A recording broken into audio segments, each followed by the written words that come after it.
इसके बाद है जी हमारा स्टेप 17 नंबर, प्राइस चेक। प्राइस चेक ये है कि अगर कोई कस्टमर कहता है जी ये चीज़ कितने की है, तो आपने वो चीज़ सेल नहीं करनी होती, आपने जस्ट उसकी प्राइस बतानी होती है। उसके लिए आपको इसकी की यहाँ पे लिखी हुई है कंट्रोल पी लिखी हुई है, जबकि इसकी कंट्रोल एल है। तो आपने यहाँ पे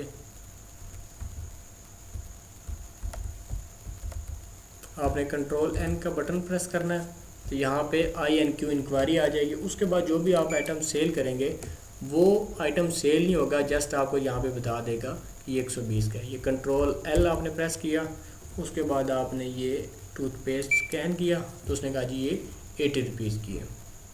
ये था जी आपका प्राइस इंक्वायरी का। उसके बाद है change item price on running bill point of cell.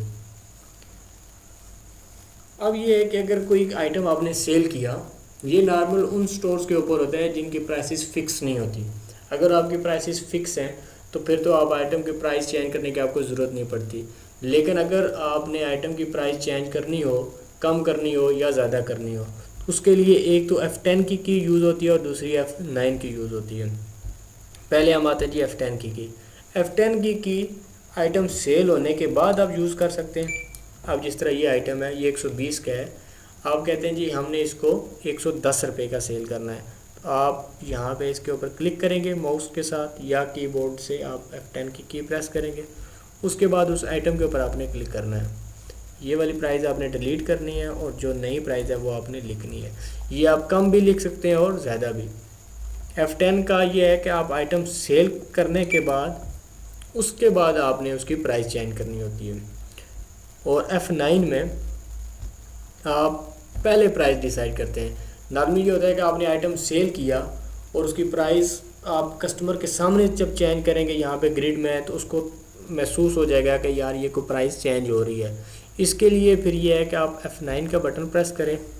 उसके बाद जो भी आप आइटम स्कैन करेंगे तो वो आइटम यहाँ पे ही आपसे प्राइस पूछ के नीचे आएगा। यानी कि F10 और F9 का जो बेसिक डिफरेंस ये है कि F10 यूज़ होता है आप जब आइटम स्कैन करके नीचे इस ग्रिड के अंदर आ गया तब आपने F10 यूज़ करना है। लेकिन अगर आपने आइटम सेल करने से पहले आपको पता है कि हमने इसकी प्राइस चेंज करनी है, तो आप फिर F9 ओपन प्राइस का बटन प्रेस करेंगे। उसके बाद जो भी आप आइटम स्कैन करेंगे वो आपसे क्वांटिटी भी पूछेगा और साथ प्राइस भी आपसे पूछेगा। ये दोनों चीज़ें आपसे पूछ के आएगा F9 के थ्रू।